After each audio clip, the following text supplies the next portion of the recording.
একদিন সুলাইমান আলাইহিস সালাম জঙ্গল দিয়ে যাওয়ার সময় একটি পেঁচা তাকে সালাম দিল।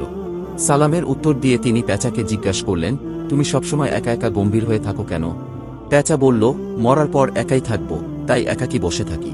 এরপর সুলাইমান আলাইহিস সালাম জিজ্ঞাসা করলেন, তুমি শস্যদানা খাও না কেন? সে উত্তর দিল, কারণ এর জন্যই আদম আলাইহিস সালামকে জান্নাত থেকে বের করে দেওয়া হয়েছিল।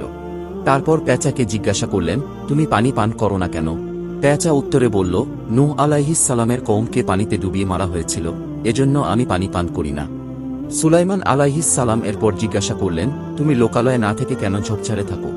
পেঁচা বলল, এখান থেকে আমি বলতে থাকি কোথায় তারা যারা একদিন এখানে ছিল। তারপর পেঁচাকে জিজ্ঞাসা করলেন, তুমি দিনে বের না হয়ে রাতে বের হও কেন? পেঁচা বলল, দিনের বেলা মানুষ জুলুম নির্যাতন করে, তাই রাতে বের হই। সুলাইমান আলাইহিস সালাম বললেন, তুমি যখন ডাকাডাকি করো তখন কি বলো? পেঁচা উত্তরে বলল, আমি তখন বলি, হে মানুষ, আখেরাতের জন্য তৈরি হও।